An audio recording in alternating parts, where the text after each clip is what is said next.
Another one of the sensory organ is ear. Ear is the organ that enables hearing and in mammals and balancing. Ear is the very important organ of the hearing. Okay, in mammals, the ear is usually described as having three parts. First one is outer ear, middle ear, and internal ear. Outer ear, it is seen the green color. This is the outer ear. This is the middle blue, that is middle ear, and yellow, the orange color is internal ear. The first is the outer ear. The outer ear, it is consist of the following organ. Pinna. First one is the pinna. This is the pinna. Pinna is the oval funnel shaped organ. Okay, it is made up of a elastic cartilage and it collects the sound waves from the atmosphere. Okay, it collects sound wave from the atmosphere or sound. Okay, next, external auditory canal. Second one is the external auditory canal. A tube-like structure contains hair and wax glands. Okay, in external auditory canals, a tube-like structure. This is external auditory canal. This is a tube-like structure contains hairs and wax glands. The hairs, it will absorb the sound waves, and wax is the antibacterial activity. Okay, next, it continues to tympanic membrane. Okay, third one is the tympanic membrane or eardrum. This is the tympanic membrane or eardrum. A thin oval membranous structure. It is made up of a connective tissue. Eardrum is a thin oval membranous structure. It is made up of a connective tissue.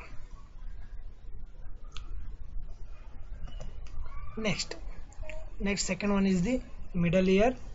Okay, middle ear, it consists of a tympanic cavity. Tympanic cavity, it is connected with the nasopharynx by the passage called eustachian tube. Okay, the first, it is a consist of a tympanic cavity. The tympanic, this is, you see the diagram, this is the tympanic cavity.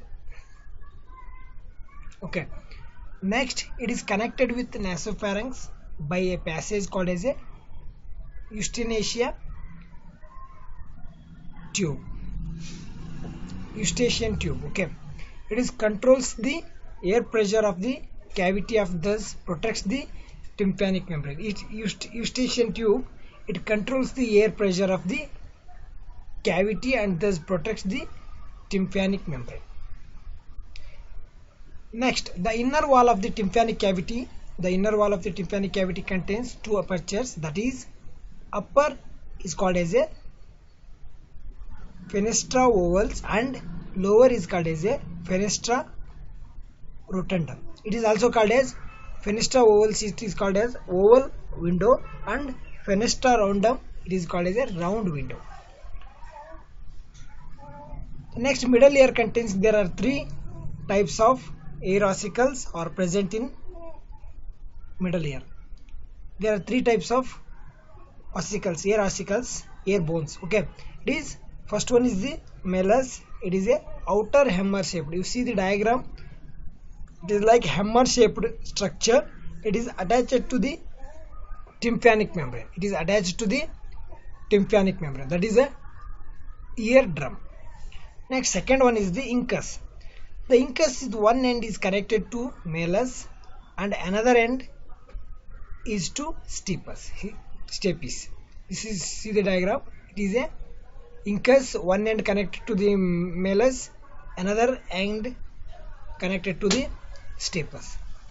Next, third one is the stapes. It is fit into the oval window.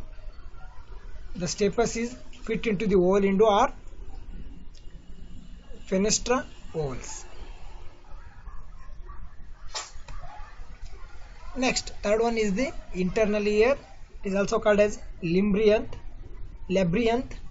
Okay. Next, the membranous labyrinth and bony labyrinth. There are two types of the covers.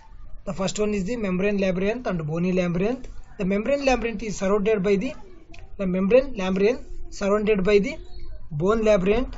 Okay. Both are separated by the perilymphatic space. Means the membrane labyrinth is surrounded by the bone labyrinth as shown in the diagram. Both are separated by the perilymphatic space, which is filled with the perilymph. Okay, the both are separated by the perilymphatic space, which is filled with the perilymph. Okay, next, membrane labyrinth is filled with fluid called as a endolymph. Okay, endolymph. The labyrinth is structurally made up of, you see the diagram, this is the bony labyrinth. Okay, this is membranous labyrinth. Okay, this is both between the separated by the perilymphatic space, which is filled with the perilymph. Okay, the membranous labyrinth is filled with the fluid called as a endolymph.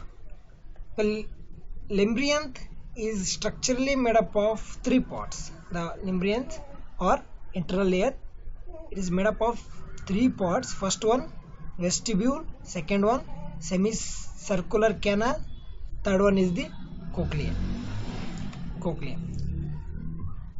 You see the diagram. First one is the vestibule. Vestibule is a, you see the diagram, vestibule is a central portion of the bony labyrinth. It is consists of a sac-like structure called as a article and saccule. You see the diagram. This is the vestibule. Okay, there are two sac-like structures, that is article and saccule. Next, second one is the semicircular canal. Semicircular canal, there are three semicircular canals. Okay, first one is the superior canal or anterior canal, posterior canal and horizontal canal are arranged at the right angle to each other. These are the anterior canal, posterior canal and horizontal canal. There are three types of semicircular canals. Okay, next, they are arranged at the right angle to each other. Next, each canal has enlarged structure called as ampulla. Each canal has enlarged structure.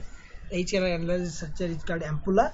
Each ampulla consists of a sensory structures, and each ampulla contains sensory structures called as a crista ampullaris, which helps in the maintenance of the equilibrium. These three crista ampullaris which helps in the maintenance of the equilibrium. Next, third one is the cochlea. You see the cochlea. It is like snail. Okay, you see like snail. Now cochlea is a long delicate coiled tube enclosed into the cochlear canal. The cochlear duct with cochlear canal are collectively referred as cochlear duct, and cochlear canal are collectively referred as a cochlea. Both are combined with the, that is known as referred as a cochlea. The cochlea has three chambers. You see the diagram in the cochlea have a three chambers. Okay, this is the TS of the cochlea. You see the diagram. This is normal cochlea figure. This is the TS, transverse section of cochlea. The cochlea has three chambers. First one is the scala vestibule. It is a upper chamber. Scala media is a middle chamber. Scala tympani is a lower chamber. Scala vestibula is a upper chamber. Scala media is the middle chamber. Scala tympani is the lower of the chamber. The middle chamber is filled with in the middle scala media is filled with the endolymph. The floor of the scala media, is called as a basilar membrane. The scala media, it is called as a base layer membrane. which bears the organ of Corti, which bears the organ of Corti. This is, see the diagram in the scala media, this is the organ of Corti. Okay, this is the organ of Corti. The scala vestibules and scala tympani are filled with the perilymph. They are joined to each other by helicotremia. Helicotremia. This is the helicotremia structure. Okay. Helicotremia. Okay. Next, fourth is the organ of Corti. Organ of Corti, which consists of a receptor cells, helps in the transmission of sounds to brain. Okay, the organ of Corti is the important, which consists of a receptors, the organ Corti containing the receptors. That receptor cells helps in the transmission of sound to the Corti to the brain. Okay,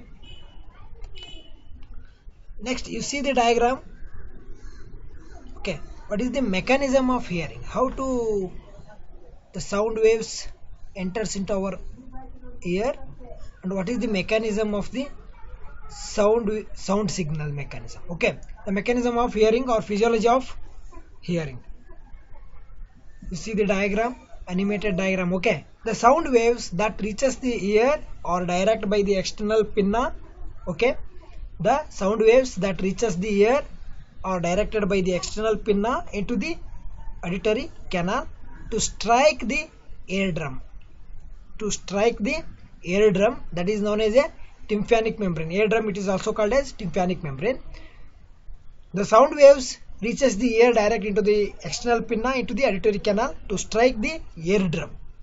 Okay, next, when the sound waves strike the eardrum, then it vibrates.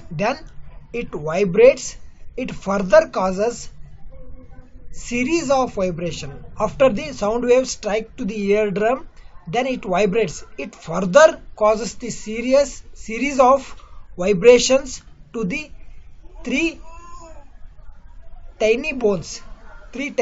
These are malleus, incus, stapes, which are present in the middle ear. Next, the vibration transmits to the inner ear called as a cochlea. These vibration transmission to the inner ear. After inner ear, their cranial nerves is there. That cranial nerves, they will signals transport to the eighth cranial nerve. That is our eighth cranial nerve. That is message transmit to the ear to the cochlea to the brain. Next, the cochlea is lined with the sensitive hairs which trigger the generation of nerve impulses. You see the diagram. Okay, the outer ear, middle ear and inner ear. The sound waves, the cochlea is lined with the sensitive hair which trigger the generation of nerve impulses which are carried by the eighth cranial nerve to the brain, cerebral cortex. That is brain, eighth cranial nerve to brain, that is cerebral, they connected between the cerebral cortex of the brain. Thus brain determines the senses of the sound. These brain determine the senses of the sound.